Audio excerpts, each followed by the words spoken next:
Minhas senhoras, meus senhores, bom dia, bem-vindos aos 108 oradores e moderadores, aos 1500 participantes e assistentes e a todos aqueles que nos acompanham através do streaming para as universidades, na internet e na televisão.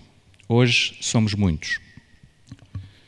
Hoje e amanhã vamos aqui procurar a liberdade em plena liberdade.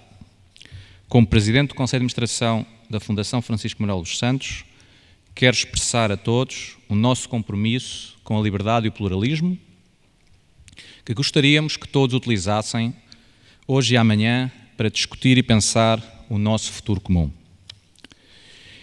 Este é para nós, na Fundação Francisco Manuel dos Santos, um momento muito importante do nosso ano de trabalho.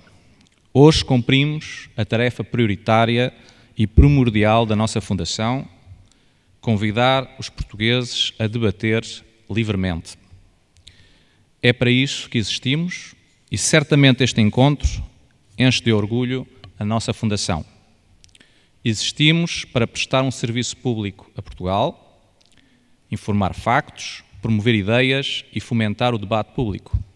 É isso que hoje vamos fazer aqui, hoje e amanhã, para ser livre e ter opinião. Gostaria de saudar e agradecer a presença de todos, em particular aqueles que vieram de longe para se associar ao nosso encontro. Gostaria de começar por cumprimentar o nosso fundador, Alexandre Soares Santos, Presidente do Conselho de Curadores da Fundação Francisco Manuel dos Santos.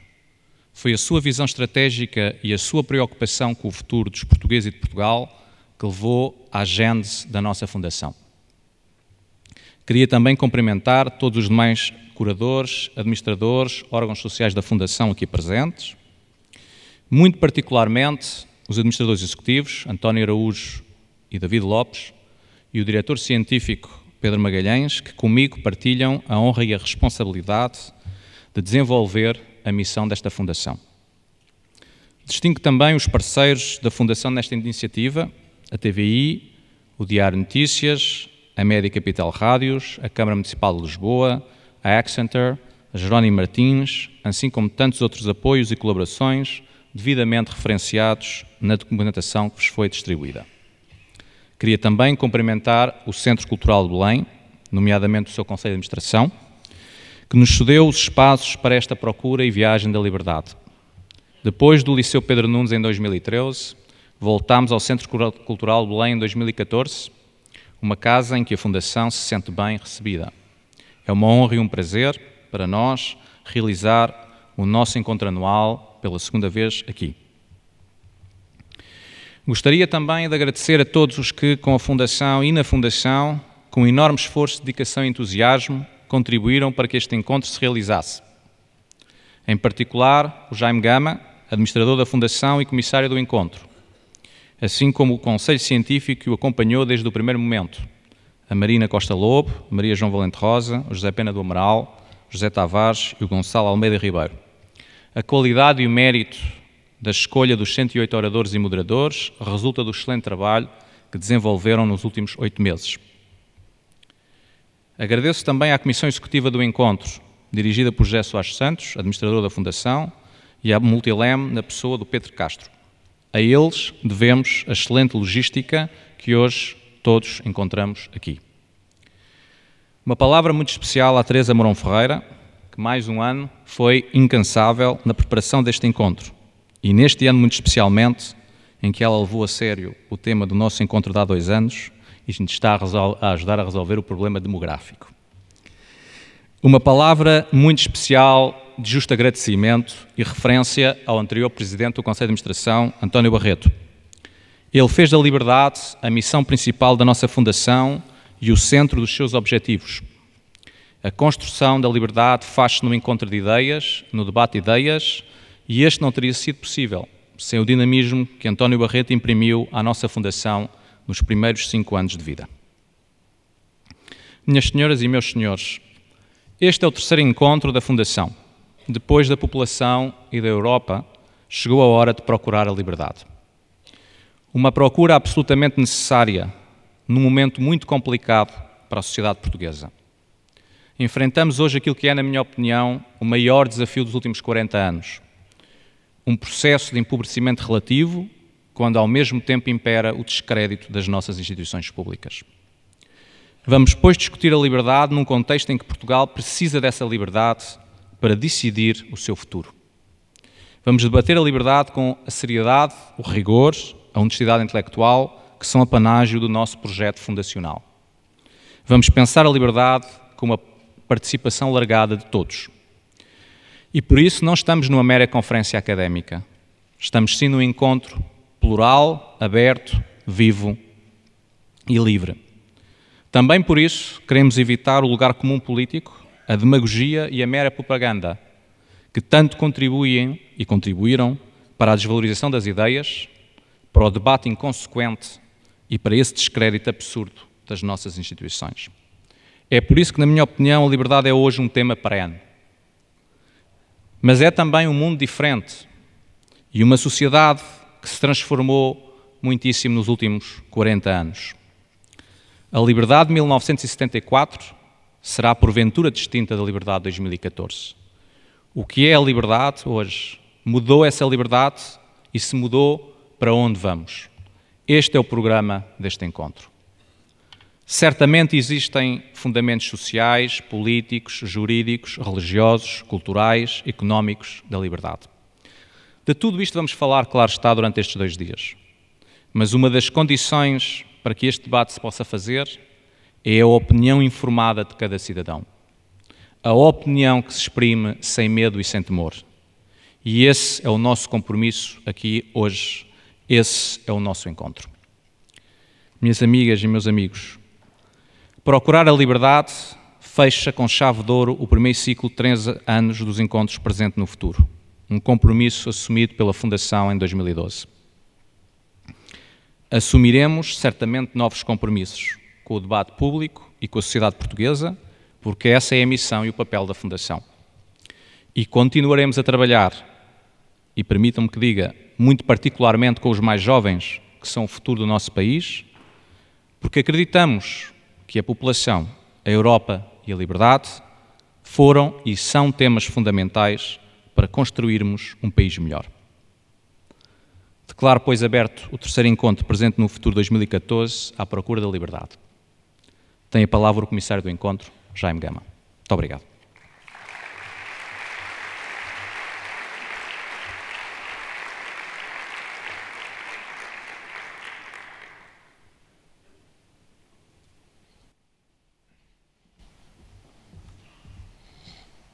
Muito bom dia a todos. Queria apenas dar-vos um sinal sobre o que é a ideia geral deste encontro. Discutir a liberdade, em liberdade e com toda a liberdade. Princípio que tem um primeiro domínio de aplicação na escolha dos oradores. Representam correntes diversas. Todos os debates têm aqueles que sintonizam com perspectivas diferentes à aproximação, à discussão dos problemas. A ideia de liberdade, como surge, como se desenvolve. A ideia de liberdade como se enraiza ou não enraiza em Portugal, na sua história cultural, na sociedade, no seu debate político. E depois os desafios da liberdade no mundo presente, não só no país, mas na sociedade global. E por isso procuramos, na Comissão Científica, ao longo de vários meses, elencar quem pudesse contribuir para discutir ideias, trazer um contributo sereno e consistente à discussão deste problema. Não temos nenhum propósito que não seja o de permitir a todos um melhor conhecimento da ideia de liberdade. Não somos prosélitos, não somos cruzados, não somos propagandistas. E, como tal, queremos prosseguir a missão essencial da Fundação, através deste encontro, que é a de conhecer melhor. Conhecer melhor, pensar melhor, para eventualmente poder agir melhor. E é para mim um enorme prazer poder começar esta conferência com Michael Ignatieff, que nos vai trazer aqui o seu contributo, a sua intervenção e os tópicos para uma discussão que queremos ver alargada a todos. Penso que é a altura de Michael Ignatieff possa também subir aqui para, junto de nós, iniciarmos esta primeira sessão de abertura da conferência. Muito obrigado a todos pela vossa participação, muito obrigado pelo vosso contributo e, sobretudo, muito obrigado por terem correspondido da forma como corresponderam ao apelo para vir discutir connosco a ideia de liberdade. Em liberdade e com toda a liberdade. Muito obrigado.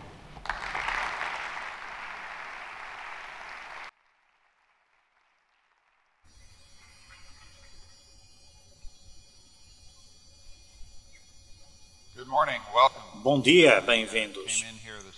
Eu cheguei esta manhã aqui à sala e pensava que vinha para uma conferência académica pequena, numa sala poeirenta, e fiquei muito surpreendido que não era nada do que eu estava à espera. E é um prazer enorme estar aqui e agradeço muito as amáveis palavras de boas-vindas. O meu tópico desta manhã é a liberdade e o desafio do capitalismo autoritário. Eu vou falar durante algum tempo e depois vou pôr este dispositivo ridículo e vocês poderão fazer-me perguntas. Eu gostaria de responder em português, mas não posso. A liberdade é um desafio do capitalismo autoritário, é o meu tema.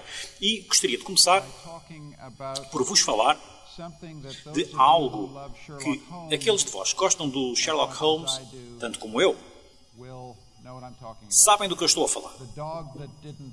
O cão que não ladrava. Há um cão que não ladrava nesta história. E o cão que não ladrava é Portugal. A Espanha, a Grécia e Portugal foram a segunda vaga da democratização nos anos 70. E os três países, Espanha, Grécia e Portugal, passaram por crises graves entre os anos 2008 e 2014. Como sabem, a crise económica grave pode ser algo de terrível para a liberdade e as vossas instituições deparam-se com um desafio enorme neste período. Mas nenhuma destas sociedades, nem os espanhóis, nem os gregos, nem os portugueses, voltaram a regimes autoritários ou soluções militaristas populistas. Eu sei que em alguns cafés de Lisboa alguém terá dito alguma vez quem me dera que o Salazar voltasse ao governo. Mas isto não passou de conversa de café, não foi para a rua. E, portanto, vocês são o cão que não ladrou. O cão do autoritarismo que não ladrou. A Espanha, a Grécia e Portugal também. Nada disso aconteceu. E eu penso que uma importante vitória para a democracia, para a liberdade, é que a democracia liberal é resistente, resiliente, é forte na Europa do Leste, Ocidental e do Sul. Não é em todo lado, como no entanto iremos ver a seguir. Se forem aqui ao lado a Espanha e virem o que está a passar neste momento na Catalunha, vão constatar que há um outro significado da liberdade que temos de falar. A liberdade enquanto autodeterminação. Liberdade significa a autodeterminação de uma maioria. E o que é a autodeterminação? Significa o sonho de podermos ser donos da nossa casa, de sermos mestres do nosso destino. Mas a autodeterminação de uma maioria pode ameaçar a ordem política de uma minoria. E a autodeterminação de um grupo pode ameaçar a unidade nacional de um país. Neste preciso momento em que estamos aqui, os catalães e os espanhóis em geral estão deparados com escolhas difíceis. e que a Constituição torna ainda mais difícil. Um referendo ou referendos unilaterais escolhidos pelos catalães podem levar a uma secessão unilateral. E uma secessão unilateral é uma receita para a guerra civil. Portanto, se eu vos disser que a democracia na Península Ibérica está garantida, se eu vos disser que a democracia está segura na Grécia, não quer dizer que possamos ser complacentes. Há sempre a possibilidade de um conflito entre a Catalunha e a Espanha sair do nosso controle. Enquanto canadiano, eu tenho algum interesse nisso. Eu gosto que os Estados se mantenham unidos, a não ser que haja violência e opressão que impeça os grupos de poderem conviver juntos. Mas onde tem havido a liberdade conjunta, ela deve ser partilhada e deve ser continuada. Qual é a solução para a situação de Espanha? Na minha opinião, só há uma solução. Um referendo constitucional acordado por ambas as partes. Sim ou não? Ficam ou saem? Acordado entre todos. E depois concede-se a liberdade em Espanha por consentimento. Se não for concedida por consentimento, a liberdade não vai sobreviver. Poderá haver aqui algum espanhol na audiência que discorde de mim. Eu tenho todo o prazer em discutir convosco. A minha esposa está aqui e ela sabe bem que eu muitas vezes estou errado. Deixem-me já agora fazer uma outra referência, já que estamos aqui em Portugal.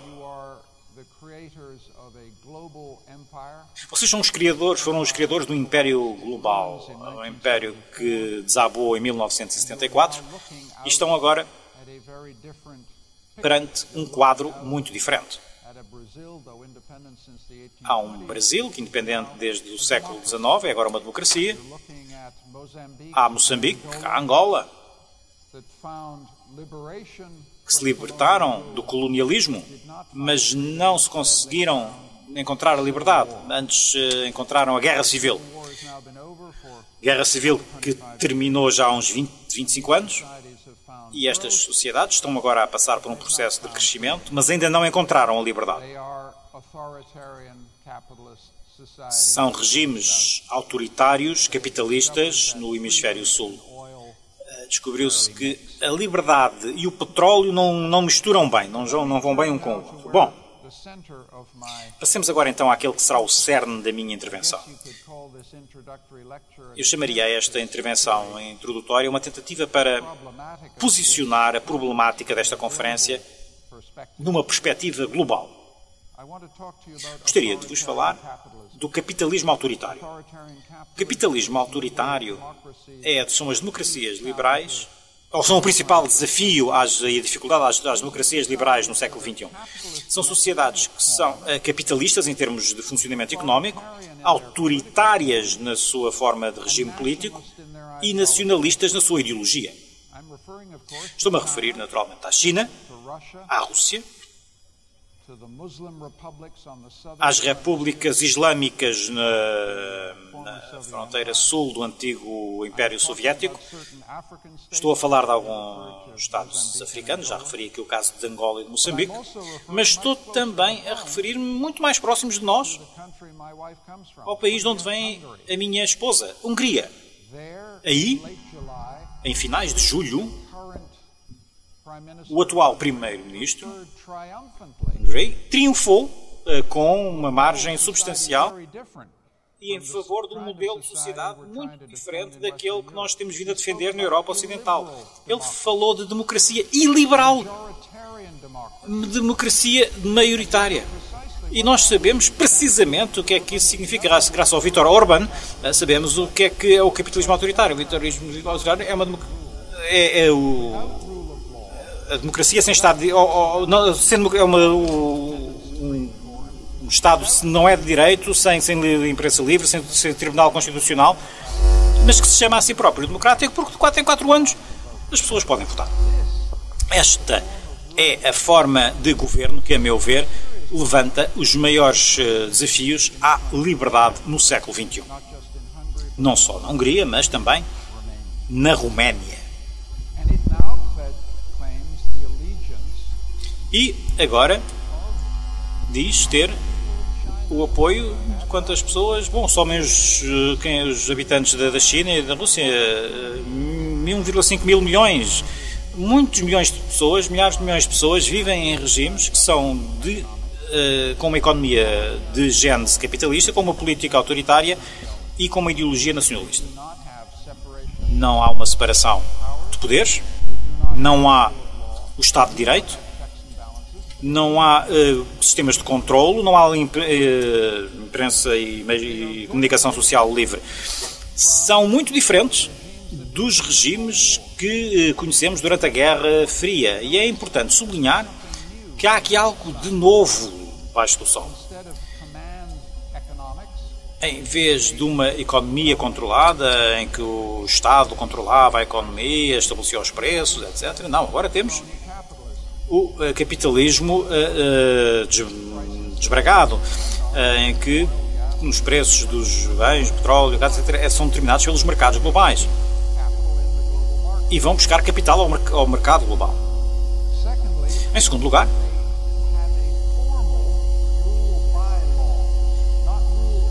tem não um Estado de Direito, mas um Estado com algum direito, mas não, ou seja, não há independência do poder judicial, mas há alguma segurança da propriedade.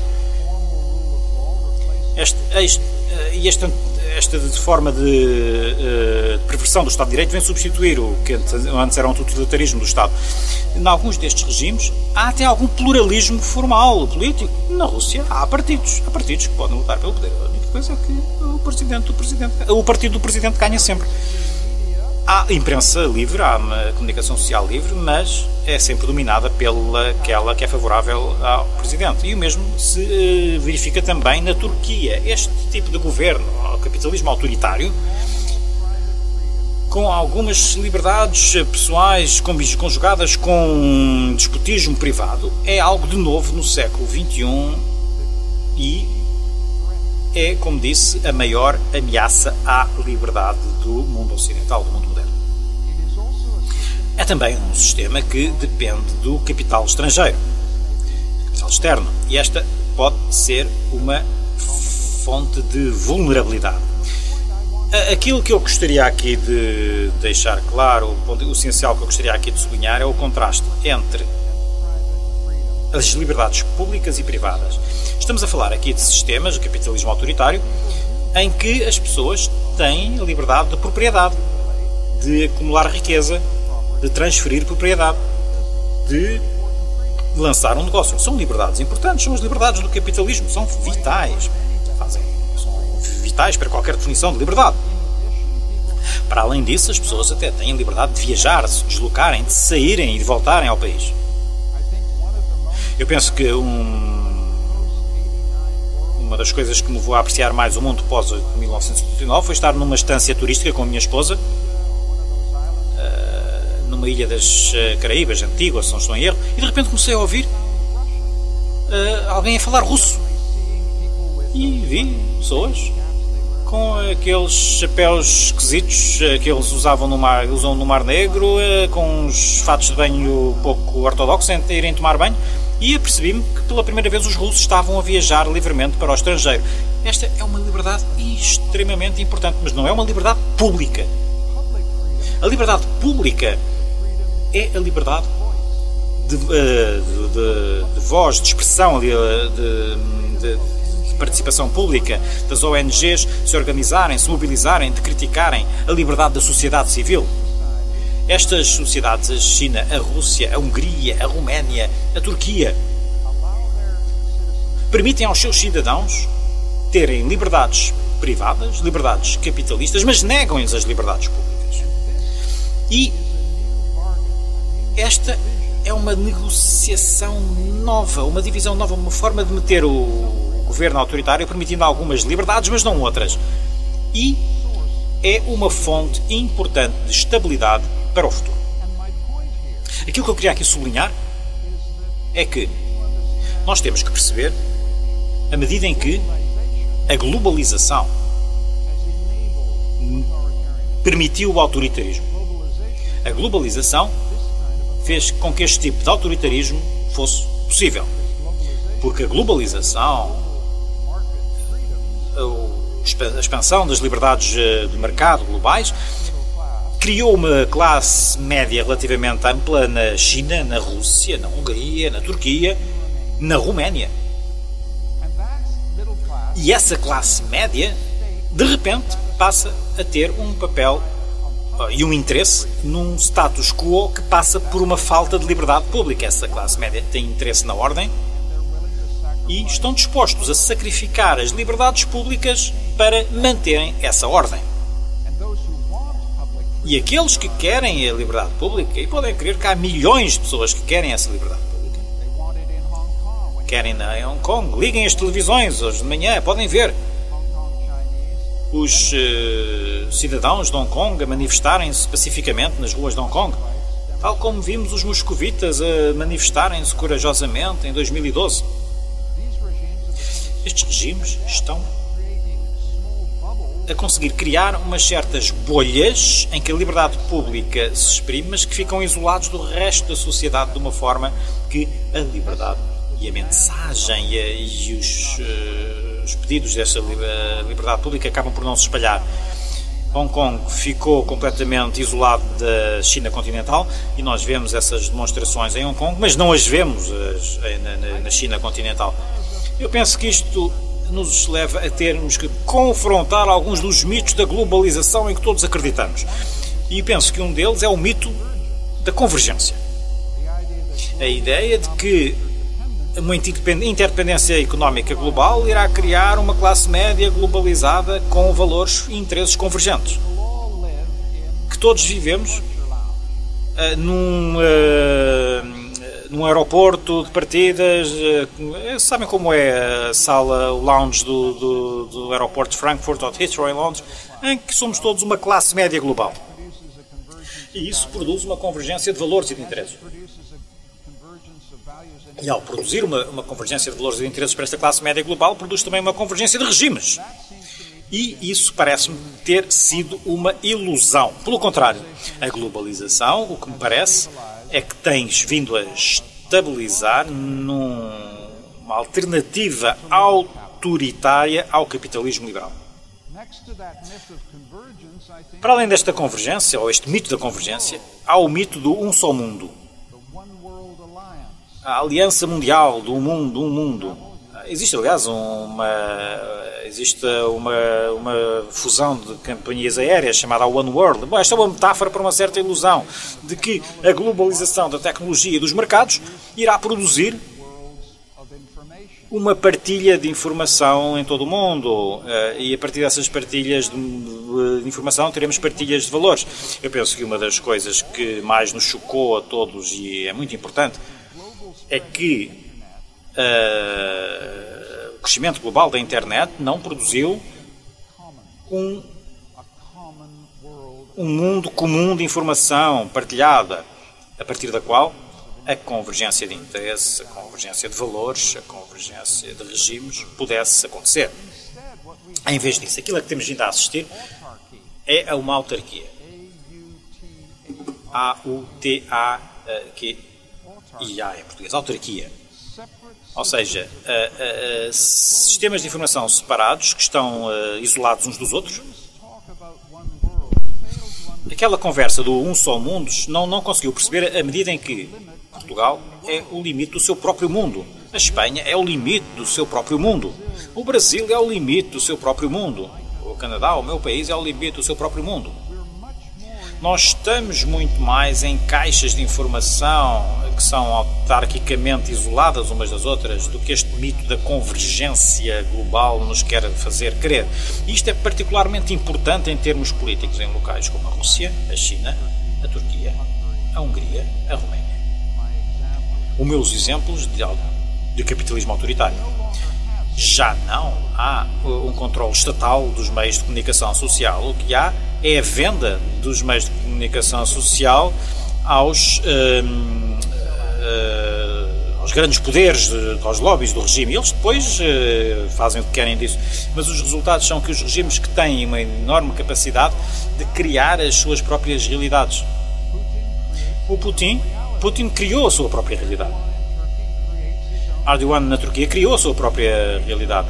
Quando criamos a nossa própria realidade, estamos a criar o nosso grupo de apoiantes. Ao criarmos o nosso grupo de apoiantes, estamos a perpetuar esse tipo de governo. E tudo isto é inteiramente consistente com uma internet globalizada. E estes Estados são cada vez mais eficientes em fecharem as fronteiras à volta das suas sociedades, em isolarem-se da livre circulação de informação. E como é muito difícil imaginar um desafio gerado pela internet, que estes regimes sejam postos em causa pela internet. Estes regimes de capitalismo autoritário, depois acabaram por criar o seu próprio mito. As suas próprias ideologias nacionais são baseadas no mito de estarem cercados. A NATO está a tentar cercar a Rússia, os Estados Unidos e os aliados estão a tentar cercar a China e o Sudeste Asiático. O mito do cerco produz um mito da vitimização. São regimes poderosos, estáveis, que acham que estão constantemente a ser vítimas de uma ameaça expansionista do Ocidente. Esta sensação de vitimização pode produzir uma justificação para a agressão. O cerco produz a vitimização resulta em agressão. E, portanto, há alguns riscos de conflito entre os Estados liberais democráticos do Ocidente, que foram bastante ingênuos, na minha opinião, até perceberem em que medida é que estão defrontados com um novo tipo de regime concorrente, e os riscos de conflitos que temos vindo a assistir em 2014, como possíveis alterações nas fronteiras europeias, numa área em que a Rússia defende como sendo de interesse nacional vital. E, portanto, estamos a atender neste momento, hoje mesmo, esta conferência é sobre a liberdade. Imaginem o que esta conferência sobre a liberdade se pareceria se estivéssemos a ter lugar em Kiev. Em Kiev não seria uma abstração, em Kiev seria uma discussão sobre se a democracia liberal irá sobreviver, irá prevalecer na Ucrânia. E nada está dado por garantido nesse local. É o mesmo no Extremo Oriente, países que pensavam que tinham um futuro democrático assegurado, vem agora uma China expansionista que começa a mostrar alguns programas expansionistas, para já em pequenos ilhéus nos mares da China, que ninguém quer nem está interessado, mas depois vamos descobrir que há lá grandes poços, umas jazidas petrolíferas ou de gás natural. Portanto, estamos perante um mundo cada vez mais perigoso. Estamos perante um mundo que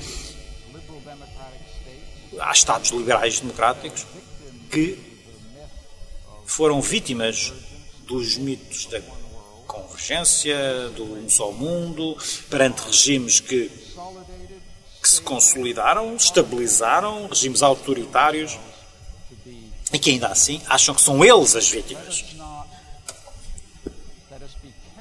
Bom, temos que ter algum cuidado em não pormos a China e a Rússia no mesmo saco, a partir do princípio que isto é uma aliança de conveniência. Trata-se de duas grandes potências asiáticas que são rivais desde há séculos, que chegaram ao ponto de combater um com o outro em 1969. A possibilidade de voltarem a entrar em conflito não pode ser excluída. Mas notem que a Rússia e a China acabaram de assinar acordos de energia entre si para 25 anos. A Rússia, aliás, cedeu.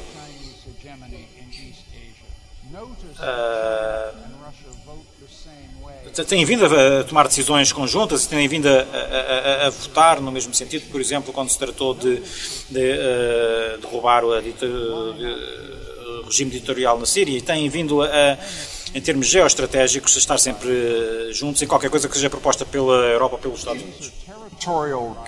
São rivais territoriais, são aliados de conveniência que se juntaram para enfrentar e desafiar o Leviatã liberal, que obviamente é os Estados Unidos. Portanto, nós estamos na Guerra Fria? Não, acho que não. Não é aqui que estou a argumentar. Eu não vou, de facto, tentar que voltem atrás e que vamos voltar àquelas divisões estéreis da guerra global. A guerra global está completamente posta de parte devido às armas nucleares, mas são as guerras por procuração, por exemplo, na Síria, na Ucrânia, onde as grandes potências se enfrentam por procuração e que provocam uma grande estabilidade do futuro. Eu penso que aqui o que difere nesta situação do período da Guerra Fria é a medida na qual estes regimes, russo e chinês, precisam da globalização tanto quanto nós. Parece-me que é de facto um novo facto. Os níveis de interdependência globais tornam que os seus cálculos são muito diferentes agora no mundo em que os dois blocos, o mundo livre e o mundo comunista, se enfrentavam. Precisam de capital, precisam de acesso aos mercados, são alavancas que nós podemos utilizar e que temos vindo a utilizar no regime de sanções. O que nós temos que compreender, e é algo muito simples de entender, mas muito difícil de nós entranharmos, é que a ordem global é uma ordem plural. A ordem global não é um mundo no qual a história acabou e o capitalismo liberal triunfa em todo lado. É de facto um mundo onde nós encontramos duas posições diferentes relativamente em termos da modernidade. Por um lado é a democracia liberal capitalista e o outro é o capitalismo autoritário. São os dois concorrentes para a liderança do mundo e a tarefa da liderança é gerir esta ordem plural, onde nós temos que encontrar maneiras de concordar em discordar. Nós não podemos convertê-los, nós não podemos utilizar a força contra os outros, mas sem dúvida nenhuma que temos que provar que a democrática, os tipos de organização da liberdade humana, democrática e liberal são melhores do que as deles. A ordem global vai depender de gerir estas diferenças de opiniões, mas não seguir para a guerra. Eu gostaria de concluir, porque eu queria ter tempo para a discussão, aquilo que eu gostaria que levassem daqui da minha apresentação, e eu penso que é isto que nós temos que pensar, é que nós temos que arrumar a nossa casa. Nós temos que entender a medida em que nós temos que trabalhar na nossa própria casa. Temos coisas a fazer em casa, não é simplesmente, de facto, são os outros que vão ter que investir mais na defesa. Se nós não queremos o domínio americano na Europa, então vão ter que pagar por isso. Enfim, não é nada complexo, é exatamente alguma coisa que tem que ser entendido à partida. Mas nós temos um conflito entre a liberdade privada e a liberdade pública. Os jovens aqui no público, em todo o mundo liberal, as taxas de participação na vida pública têm vindo em declínio de uma maneira muito constante desde que eu tinha 18 anos. Quando eu tinha 18 anos e o meu país, Canadá, 80% da população votava nas eleições federais. Agora a percentagem é abaixo dos 60%. Isto acontece em todos os locais. E por outras palavras, há de facto um abismo que está a abrir-se nas nossas sociedades entre as liberdades privadas e a liberdade pública. Os jovens têm mais liberdade privada do que alguma vez tiveram na história, uma capacidade de trabalhar, de viver em qualquer local do mundo, a capacidade de viver e trabalhar, utilizar as tecnologias que nem sequer foram imaginadas quando eu era jovem.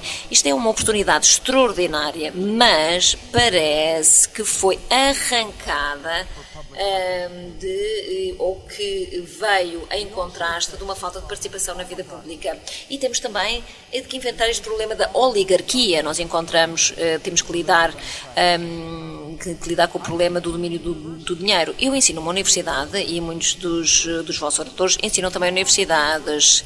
Esta função das universidades é termos a certeza de que as nossas oligarquias sejam mais abertas e encontrem e lidem com a concorrência da seleção da meritocracia. E eu sou professor da Harvard, mas eu não quero que a Universidade de Harvard seja de facto uma reprodução sistemática de oligarquias baseadas na inteligência e na riqueza. Se nós tivermos que ter elites, eles têm que ser as elites mais esclarecidas, mais inteligentes que nós sabemos criar, e são elites que são verdadeiramente abertas aos talentos desde a parte mais baixa da sociedade, ou seja, uma sociedade que não seja baseada no mérito, vai ser muito dura relativamente ou que não sabe encontrar os melhores em todos os lados da sociedade, os setores da sociedade, vai ser muito difícil de viver. De facto, se nós não lidarmos, se nós não abordarmos esta questão da oligarquia, todos os portugueses, todos os canadianos absolutamente normais vão dizer: esse sistema não é o meu sistema, não é para mim. O acesso a esse sistema, o acesso ao poder e à riqueza está completamente fechada, e vamos ter um problema de estabilidade, de ordem e de justiça que nós vamos ter de enfrentar em virtude desta situação. Portanto, nós temos um concorrente no exterior e temos um desafio em nossa casa. Eu espero que esta minha apresentação possa ajudar-vos a centrar naquilo que nós vamos agora discutir nos próximos dias. Muito obrigada pela vossa atenção.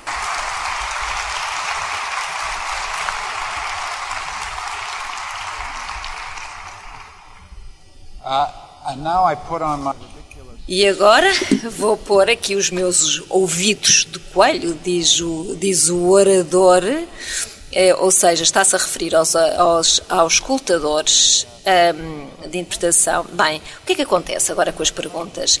Vamos ouvir perguntas. Há muitas pessoas que não sabem isso. Uma pergunta é simplesmente uma afirmação interrogativa muito curta, seguida por um ponto de interrogação. É aquilo que nós queremos. É uma afirmação interrogativa muito curta, com um ponto de interrogação que é... Eu não vejo rigorosamente nada. Eu preciso aqui de alguma ajuda. Perguntas. Por favor, vá. Uma pergunta aqui deste lado. Não sejam tímidos, por favor.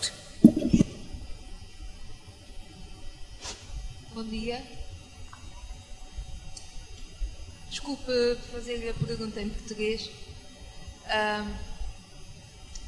Fiquei com a ideia ao ouvi-lo que nos estava a chamar a atenção com o lindo exemplo do cão do Sherlock Holmes, que temos que ter uma grande humildade na maneira como analisamos os processos do implícito, quando o nosso mundo tantas vezes nos engana com o explícito. Será um pouco isso que nos quis dizer?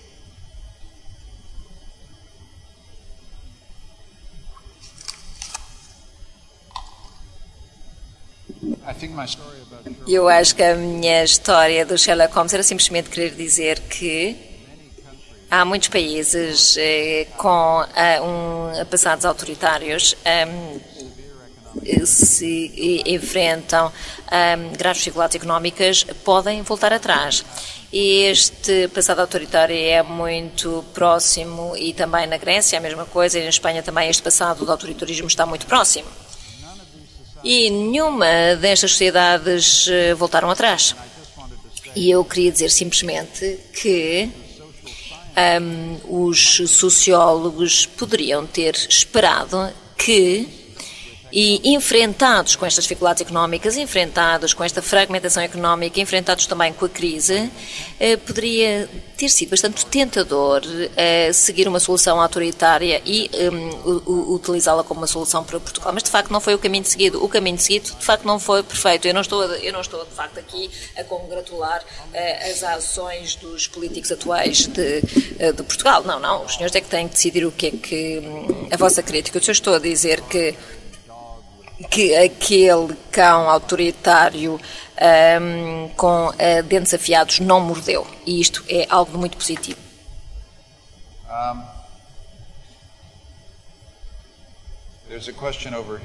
Aqui uma pergunta. Eu gostaria de dizer que quando eu estou a responder estas perguntas, não há justiça nenhuma. Isto é assim, isto é ao calhas. Eu não sei quem é que eu estou a apontar.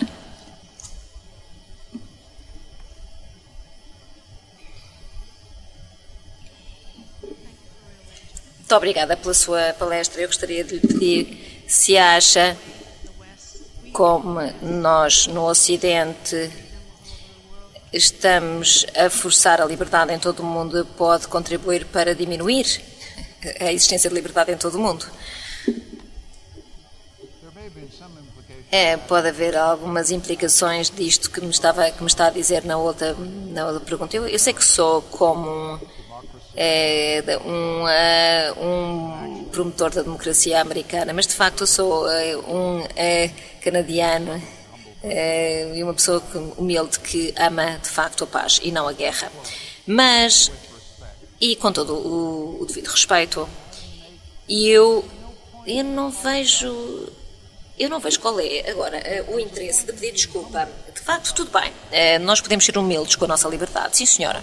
Muito bem, sermos humildes relativamente à liberdade, ou seja, honestos relativamente às dificuldades que encontramos, centrados particularmente em organizar a nossa própria casa, em viver à altura dos nossos compromissos, a percebermos que em muitos aspectos as nossas sociedades não vivem à altura dos valores que nós nos propomos.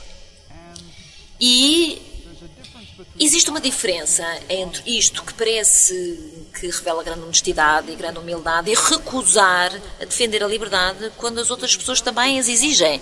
Seria uma grande ilusão. Por exemplo, imagina, como por exemplo os estudantes de Hong Kong que estão nas manifestações hoje, se nós não lhes dessemos alguns sinais de apoio. Eles estão a lutar aquilo que nós também, pela luta que nós também já travamos. Eles estão a lutar por algo que qualquer estudante pode reconhecer, ou seja, o desejo de eleger os seus próprios políticos sem serem forçados a nada. E no sentido que isto é, na medida em que isto é um valor universal, penso que nós os devemos defender. Agora, o que é a questão crítica, e na resposta à sua pergunta, nós não podemos impor a liberdade num local onde ela não é desejada, mas onde a liberdade é objeto de desejo, nós temos que apoiar estas pessoas que a procuram e que a desejam. Here.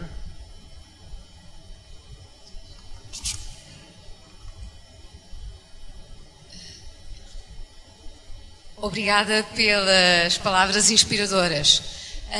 Graças a Deus, não há um mundo de convergência. Convergência é uma ilusão. Mas a pergunta é esta: existe uma possibilidade para pluralismo e, simultaneamente, uma sociedade civil global? É possível conciliar isso, em seu entender?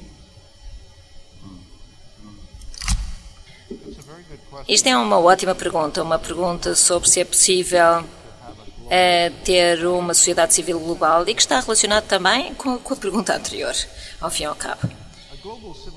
Uma sociedade civil global não tem qualquer sentido se nós queremos dizer que é, de facto, todos a promoverem as mesmas coisas. O que nós estamos a tentar fazer nas instituições globais da sociedade civil, por exemplo, as ONGs internacionais, um exemplo, é criar uma plataforma na qual nós negociamos a diferença, em que nós partilhamos a diferença e em que nós, ao fim e ao cabo, acabamos por respeitar a diferença, em que nós compreendemos a sabedoria de diferentes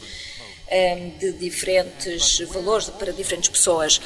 Mas, e voltando agora à resposta que eu dei ainda há pouco, quando alguém está a ser espancado, quando alguém está a ser oprimido, quando a liberdade de alguém está a ser negada, nós temos que nos levantar e defendê-la. Portanto, é uma história de solidariedade e pluralismo. Não é simplesmente pluralismo, mas solidariedade. E eu tenho estado a ler a biografia do Václav Havel, o grande estadista checo, e é importante recordarmos como era importante para os dissidentes checos na sociedade civil, na Checoslováquia, na Polónia, na década de 80, receber qualquer sinal do outro lado. Um sinal de que estavam a ser ouvidos. E fazia toda a diferença para o Václav Havel ele receber aquele apoio na Alemanha, ele ter tido apoio em França. E vai fazer uma enorme diferença para os estudantes que se manifestam em Hong Kong sentir que esta audiência aqui se preocupa com eles, que quer que eles tenham êxito, que quer que eles evitem violência e que evitem provocação desnecessária e evitar catástrofe, ou seja, que deem mostras de uma sabedoria política. E o que eles querem pode não ser a mesma coisa que aquilo que nós achamos que eles devem querer, ou que eles querem é aquilo que é importante. E nós conseguimos reconhecer naquilo que eles querem algo que vai apelar à nossa solidariedade e ao nosso apoio. Muito obrigado. Deu vários exemplos, não só de países onde os cães ladraram, ou o cão, mas também de países que têm problemas portanto, províncias ou partes desses países que querem ser independentes, e disse que, como canadiano, preferia que os países ficassem inteiros. A minha pergunta é, o que é que pensa da Europa? Acha que a União Europeia é uma coleção de Estados, que há uns cães de vez em quando que ladram? Qual é a sua ideia da Europa? Tem uma ideia da Europa, para ser até mais provocativo? Sorry, I couldn't resist.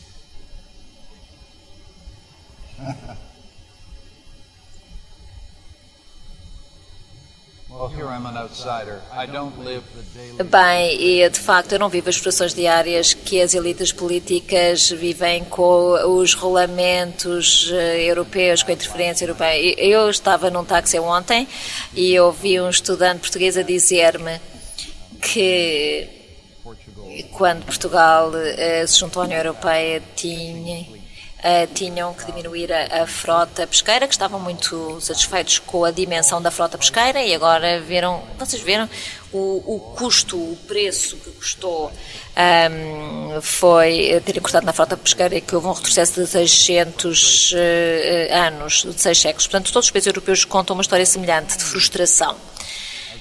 Mas eu, como uma pessoa que estou de fora, eu fico espantado com a força enorme que tem a União Europeia nas crises. Imaginem o que é que Portugal teria que ter passado se vocês tivessem a vossa própria moeda, se estivessem sozinhos.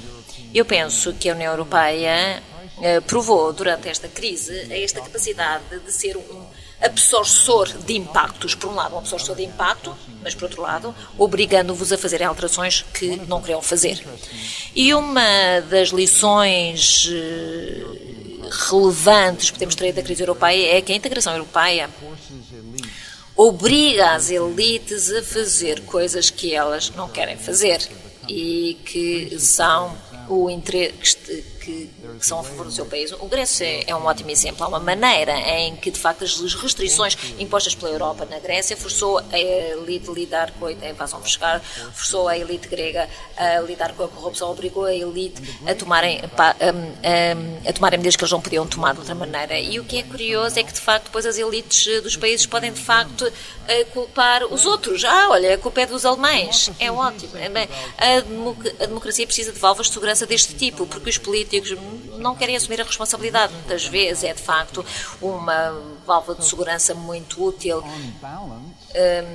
culpar os outros. Eu penso que, no seu todo, que esta experiência europeia tem apoiado a democracia. E se eu dissesse que os cães não ladravam, uma razão pelas quais os cães não ladravam é porque os cães não ladraram, foi porque tem a União Europeia. Isto não significa dizer que é plenamente democrática. Não estou a dizer que não precisa de reformas. Isto não quer dizer que não exista, de facto, enorme ressentimento em toda a Europa, incluindo na própria Alemanha, relativamente à natureza pouco democrática das instituições europeias. Eu espero que a Europa já tenha ouvido este sinal de aviso relativamente à necessidade de ter mais democracia no futuro.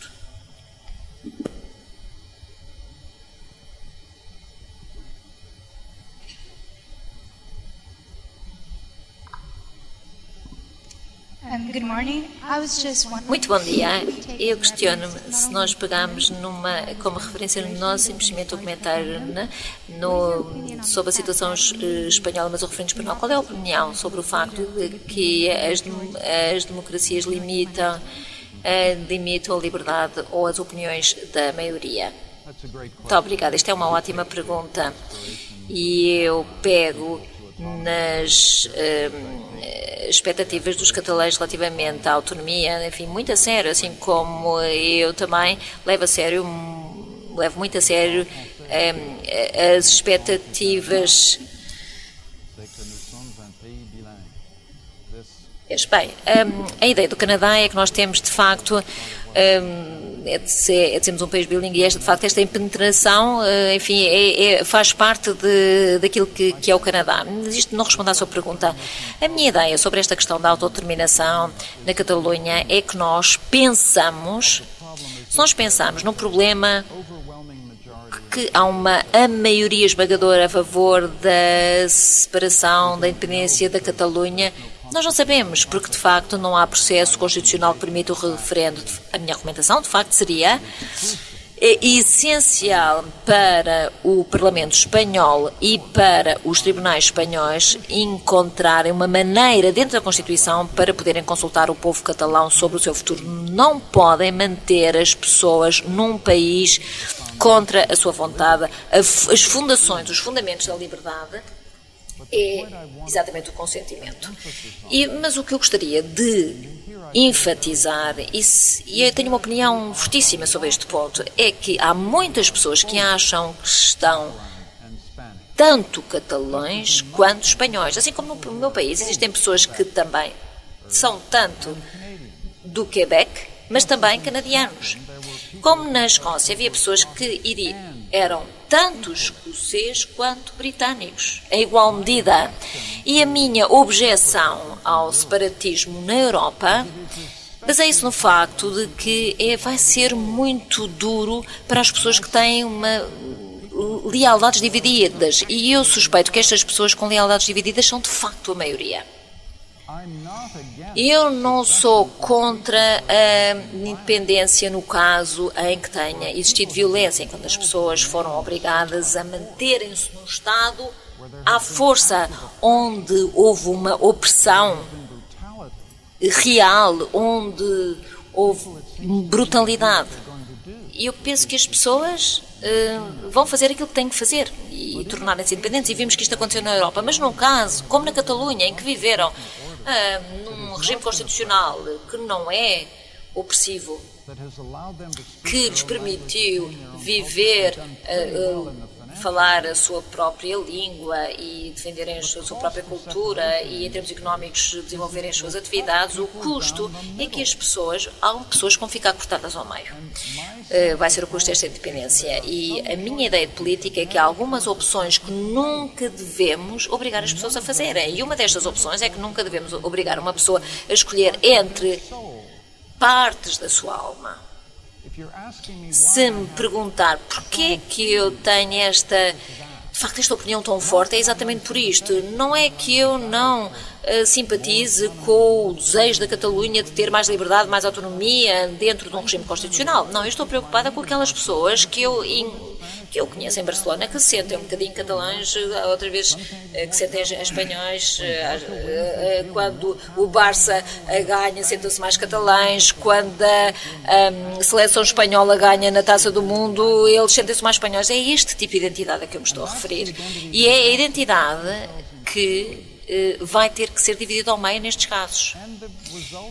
E o resultado de tudo isto é que o que é esta independência? O Artur Mas pode ser de facto uma grande figura política e de facto será que isto justifica o caminho independentista? Penso que não.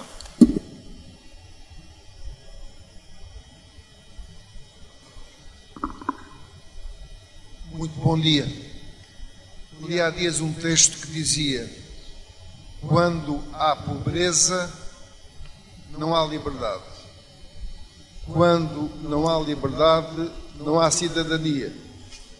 Quando não há cidadania, não há democracia. Gostava que comentasse. Obrigado.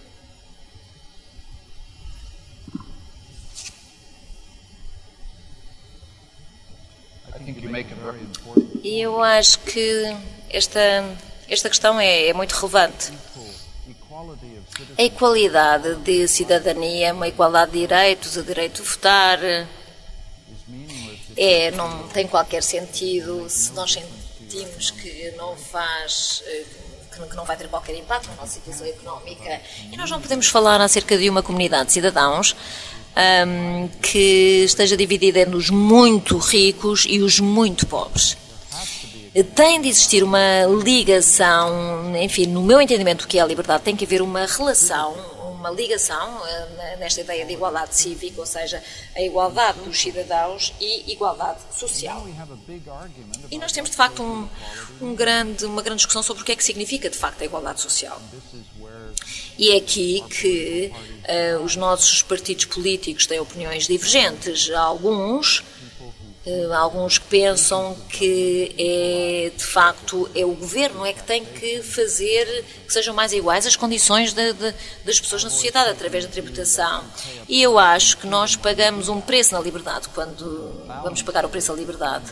Quando fazemos, a ideia conseguimos alcançar um ponto no qual, como eu disse no fim da minha apresentação, em que já não temos sistemas autocráticos de promoção social. Existem desigualdades, algumas pessoas têm mais êxito do que outros, sem dúvida, algumas pessoas ganham mais dinheiro do que outros, há algumas pessoas que têm mesmo mais dinheiro do que outras, mas ninguém se sente excluído pelas condições em que nasceram. E isto parece-me que é o aspecto mais importante. E não é só importante para a democracia, mas é incrivelmente importante para a inovação. Eu sou professora e aquilo que me assusta em todas as nossas sociedades, Canadá, Portugal, é o número de seres humanos que nós desperdiçamos, o número de pessoas que sentem que a sua vida acabou já antes de sequer ter começado. A pobreza não é simplesmente a falta de rendimentos, é a ausência de esperança, de oportunidades, a ausência de autoestima, de orgulho. E uma sociedade liberal democrática se preocupa com a liberdade, preocupa-se com este problema. Como é que nós podemos garantir que todas as pessoas, que cada criança, em cada escola de Lisboa, se levanta de manhã e pensa: vou ser eu o melhor, eu tenho coisas a fazer, ela pode ser mais rica, o pai tem um carro maior, mas eu é que vou ser o primeiro-ministro de Portugal, eu vou conseguir esta ideia de oportunidade, esta esperança, é isto que nós temos que criar numa sociedade. Portanto, até este ponto, eu concordo muito com aquilo que diz com o seu comentário.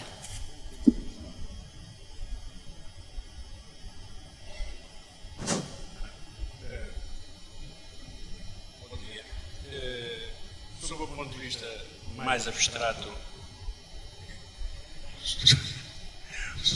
de vista mais abstrato, não lhe parece que as democracias ocidentais possam vir ser vítimas do seu próprio conceito de liberdade?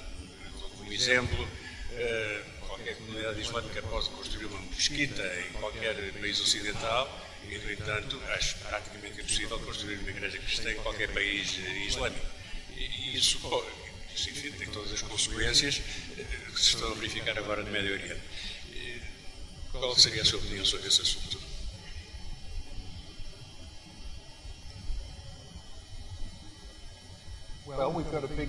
Bem, nós temos uma grande tarefa à nossa frente para assegurarmos que cada pessoa que vem a Portugal, cada pessoa que vá viver para o Canadá, sente que tem uma oportunidade, que tem esperança, enfim, que está relacionado também com a resposta anterior. E eu creio profundamente nisto relativamente à chegada dos muçulmanos. Muitas vezes eles ficam atormentados pelo facto de uma pequeníssima minoria extremista lhes dá a todos os muçulmanos uma péssima fama. E é muito importante, não é simplesmente permitir, eu acho que nós temos que os encorajar a construir mesquitas. O que é que nós temos que insistir, por outro lado, é um quid pro quo de aqui são as regras do jogo. Esta é a nossa sociedade, é assim que as coisas funcionam, temos igualdade de direitos para as mulheres, liberdade de expressão, igualdade de acesso à educação, homens e mulheres, portanto, são muito bem-vindos, venham para o nosso país, fazem parte da nossa sociedade, mas nós temos regras e têm que as cumprir. Eu sou muito integracionista neste sentido, eu estou preocupada, é numa democracia em que nós, de repente, nós temos comunidades muito separadas que nunca interagem, que nunca entram em diálogo, e existe demasiado isto na Europa. Mas o que eu posso dizer do ponto de vista da sociedade canadiana é que a fé islâmica e a comunidade muçulmana deu contribuições incalculáveis à nossa sociedade. Enriqueceu de uma maneira incalculável nas nossas sociedades. E, sim, noutros países, os regimes autoritários muçulmanos não permitem a construção de igrejas cristãs, há perseguição de cristãos, e nós temos que nos opor fortemente contra isto.